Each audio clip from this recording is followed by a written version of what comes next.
Couldn't pick some other place to meet.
Regis!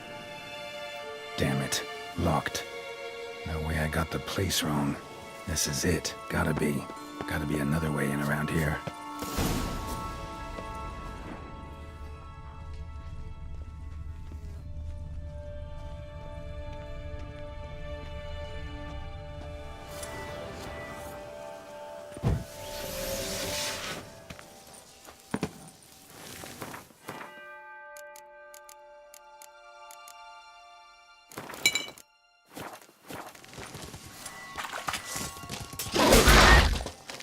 Keep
Agreed to meet a vampire at a cemetery. How much more cliché can you get? Nothing comes readily to mind. Could have left the door unlatched. What of my privacy? I value it rather deeply. Unmolested, especially by unwanted guests, that's my preferred state. Besides, I knew you'd find a way to get in. True enough. Need to find your friend. I'm hoping you'll agree to help. I shall do whatever's in my power. Yet what you want or even need must matter little. What matters is what Dettlaff wants. If he does not wish to be found, you will not find him. Ever. End of story. Come on. Gotta be some way.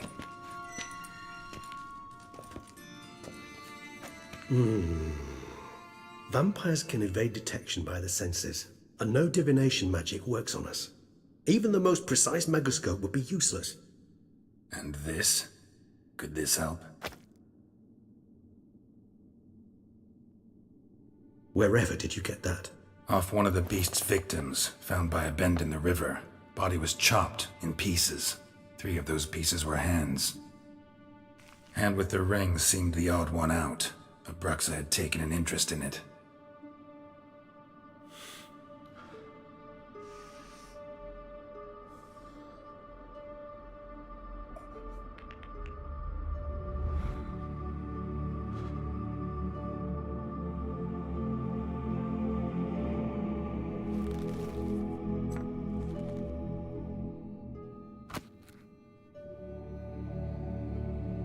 It's Dettlaff's hand, without a doubt. It will do splendidly. Ring's pretty intriguing. Made of no metal I've ever seen. And the ornamentation. It comes from our home, where we lived before the conjunction of spheres. It's actually mine. I received it from a dear old friend. You might call him a humanist. He saw us vampires as guests here, guests who owe their hosts, meaning you humans and the elder races, respect. Respect? Meaning not to treat us like cattle to be slaughtered for food? Precisely. And the reason why I, in turn, gave it to Dettlaff. To remind him of the ideals my old friend championed. The hand. What do you plan to do with it? You've heard of Kovinaris' theory of tissue memory retention. Rings a distant bell. Read about it in Alchemia Oblitera. There's a copy of Kermoran, tattered, nearly disintegrated. But if memory serves, Kovinaris never managed to prove it worked. He did prove it, just never managed to publish his findings. He and I corresponded, you see, after we became friends. Thus, I know he completed his research and performed the first tests. It's complicated, so without delving into details, it is possible to use any piece of tissue to reconstruct what a whole body experienced. How's it work? We need any special equipment? We must brew a decoction which Kovinaris gave a rather poetic name, resonance. Once imbibed, it sends one into a trance similar to that induced by narcotics. This triggers visions of events linked to strong emotions experienced by the tissue's owner. Picture it as dreaming a fragment of someone's life. Any chance we might see what Dettlaff was doing just before he lost his hand? Indeed. Though I also hope resonance will reveal the location of Dettlaff's hideout. Can't you just summon Dettlaff? You're both hired vampires. There's gotta be a way. If I'm to be entirely candid, there is indeed one. But believe me, we will be better off never availing ourselves of it. It is a last resort. Absolutely. Last resort? The hell? Why? There is a being who can summon Dettlaff. Possesses the authority, even the power, to force him to appear in a given place. But the very act of contacting this being, well, it's akin to walking a slack line extended over a chasm filled with molten lava. An exercise as perilous to me as it would be to you. A risk I'm unwilling to take. I beg you, let's do it my way. It will be both quicker and easier. Kovinaris spent half his life proving his theory. Wild guess. Making a dose of resonance won't be easy. You guessed correctly. In addition to Dettlaff's tissue, we shall need a powerful occipital lobe stimulant. Effectively a poison, to make one susceptible to visions. Well, got a few ingredients to choose from. Unfortunately, all are pretty rare. There's Mamoon glands, but closest ones I know of are in Vizima. A spotted white saliva would also serve, but they were cooled to extinction over a century ago. Could go with a kobold's eyes, but the creatures are sentient. Rather not gouge one's eyes out. Given that we lack the time to sleuth this out ourselves, permit me to summon some help.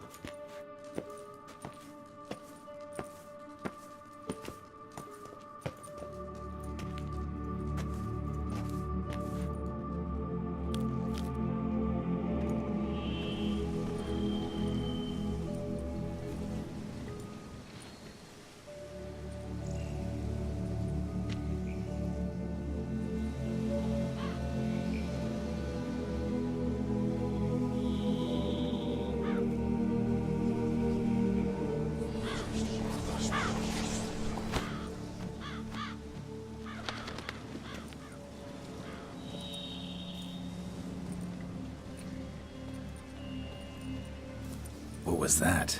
A raven? Rather a common sight at this latitude. Very intelligent fowl. I asked him to look for the creatures you mentioned, him and his brethren. Perhaps they'll find one in the area, and I would hazard that a flock of ravens will spy any said creature faster than a solitary witcher would. With all due respect to your skills, my friend. It will take them some time, nonetheless, so perhaps you'd care for a snifter of mandrake. Rarely say no to a snifter.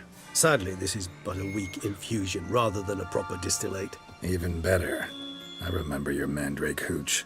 Made people say things they'd have rather kept to themselves. Now, what could Geralt of Rivia prefer to keep to himself?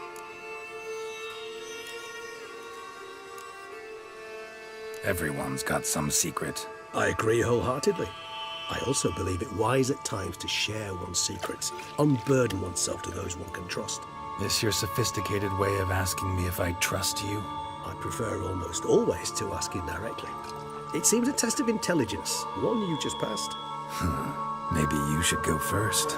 Reveal one of your secrets. After all, you vampires lead very interesting lives. Anything in particular interest you?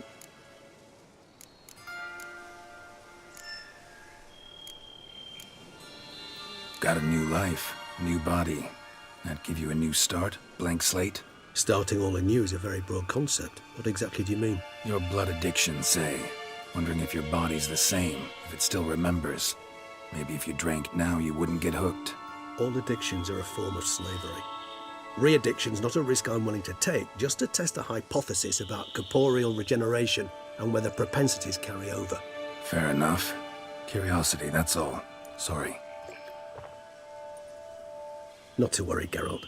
Curiosity is a natural reaction under the circumstances, apart from which I've always valued that trait in you. Always fascinated me the way vampires can regenerate. A hand growing back is one thing, but Detloff recreating you out of a wet smear? Something else entirely. A difficult and laborious process, but one that's possible, as my presence proves. But I've heard you too had quite the adventure. They say you lost your memory. For a bit, but Triss helped me get it back. Actually, pretty damn lucky I only had amnesia. Yes, you humans are rather buggered in those terms. To strip you of life is, well, it's just plain easy. I've always pitied you in that regard. We vampires are much harder nuts to crack. If a member of another race kills one of us, we can be reborn with a living higher vampire's help. However, if one of our own strikes the deadly blow, death is permanent. There can be no rebirth. One of the chief reasons why vampires long ago swore never to fight one another. Gotta ask you the big question. One everyone wonders about. What happens after death? You wish me to tell you if the human belief in the gods is well founded? Well, that I do not know. We vampires differ exceedingly from you humans. Our matter, that of which we are composed, can exist without form. We require neither a heart, nor a brain, nor air to breathe. But were you dead? As humans understand death, yes. Feel anything? Understand anything? It's rather hard to explain. I felt something very unsettling. Something I cannot even name, for I did no reasoning. Only after rebirth did I begin to understand that what I had felt was cold and unimaginable fear. If not for Detlef, I might have drowned in an eternity of icy terror. Can't have been alive then. Sheesh, experience like that must be vicious. Indeed, it's hard to compare to anything I know. Yet you are aware we don't see death as you do. The way you cling to life, we find it entirely peculiar. You are mortals, ergo it's a foregone conclusion. You will die.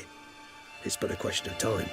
Thus, I often find myself wondering why you try so very hard. To die at 20 years, 40, even 100, what's the difference? They're all but the blink of an eye. Depends on your point of view. Man who's got 1,000,000 crowns to spend can't possibly understand one who's only got 20. Very true. One's outlook can indeed change much. Curious what you did after you were reborn. As I'm sure you can surmise, at first I was thoroughly absorbed with recovering. As it is, I've still not recovered completely. Yet I was so weak the first year that I could not stand or move on my own. Detlef bore my weakness bravely, showed great patience. If not for him, I wouldn't be here, and I'd have regenerated far slower. Once I could at last stand unassisted, I set off for Bruges, from my one-time home of Dillingen. There I led the peaceful life of a rural healer and surgeon, enjoying my neighbours' respect and, in fact, constituting the exact opposite of the monstrous vampire the populace imagines. Bruges, you say? Rebirth make you sentimental? Perhaps a dash. But what of you? Where have you been? Ever find your Cyrilla? Back then, yeah. But we parted again soon after. And when the time was ripe, she came back, defeated the Wild Hunt together. Seems I certainly missed quite a bit while I was absent. True enough. But it's a conversation we'll have another time. Need to know more about you now. All right, give you one question. What do you want to know? One question to ask one as fascinating as you, Geralt. Cruel parsimony, I'd say, but I shall do my best to make it count. If you were to die and be reborn as I was, in your new life, would you choose to be a Witcher?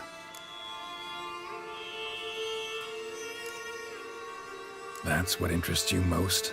Whether I'd like to be a Witcher again? Many things interest me, but we've not much time left. Please answer. Never chose to be a Witcher. Fate chose for me. Had it been my choice, I'd have picked a different profession. A profession where I wouldn't have to risk my life every minute of every day. Maybe even one that'd earn me some respect. Thank you for being honest. Honesty is an attribute of the truly brave, and thus a privilege of the very few. Still no sign of your winged friend. Sure it understood what you wanted? Dead certain. Let's wait a bit longer. It'll return soon, don't doubt that for a moment.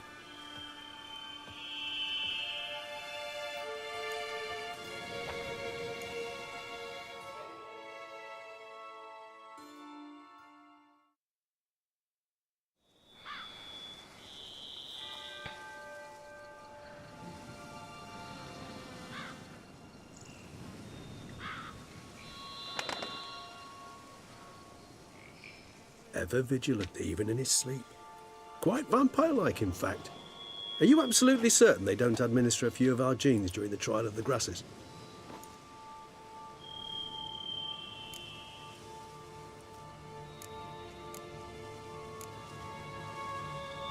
Appreciate the compliment. Got something for me? You were right. No kobolds or mamoons for miles around. Knew it. Allow me to finish. You see, there's this spotted white. It haunts an abandoned residence in the Caraberta woods. Impossible. My brethren hunted down every last spotted white before I was born. Then it seems you must revise your knowledge of spotted whites. For somehow this one managed to survive your brethren's onslaught. It seems I know this home it haunts. Recall a tale about it. Locals believe the place cursed, Perhaps that's how the White survived entirely unmolested. Know anything else about this curse? I don't recall much in particular. Really don't attach much importance to such things. It was mentioned to me as an anecdote, no more. Come on, search your memory. Something, anything could be important. I believe it had a relation to hunger, or, perhaps greed, rapacity. Someone was punished for something. Textbook definition of a curse, pretty much. Sorry, Geralt, I try not to clutter my mind with the details of every far-fetched tale I happen to hear. What are your thoughts? A specimen of a species thought long extinct, and a curse in one place. That a coincidence, or are they related? Ah, professional curiosity. Personally, I've nothing against you delving into this dilemma, but please remember we need the White's saliva. Nothing beyond that. Whites rarely appear in the woods, even less likely to find them in abandoned human homes. They inhabit remote wildernesses, old abandoned cemeteries. What's your point? This might not be a spotted white after all. Your little helper might have made a mistake. I sincerely doubt it. Ravens are devilishly intelligent creatures, and they've highly developed observational skills. What exactly did they observe? The area around the estate, it's covered in spoons. Spoons? Spare me the skeptical smile. I'm but the bearer of this news. Or perhaps this spotted white is a hoarder. Or the spoons are somehow related to the curse. Let's do this. Start making your decoction while I go get some saliva from that white. Uses it in its brews. Do you imagine the White will simply sell you some? Worst case scenario, I'll bring you its salivary glands. They ought to do as well. For a moment there, I imagined you asking the White to spit into a vial. Quite amusing as a thought, but the salivary glands will do fine indeed. So, see you later. Yes, till later. I shall start by perusing some tomes. Tomes? Thought you were gonna make this decoction. We require one last ingredient. Alas, obtaining it could prove a trifle toilsome. Thus, I hope to identify a suitable alternative. All right. Good luck. And to you, my friend.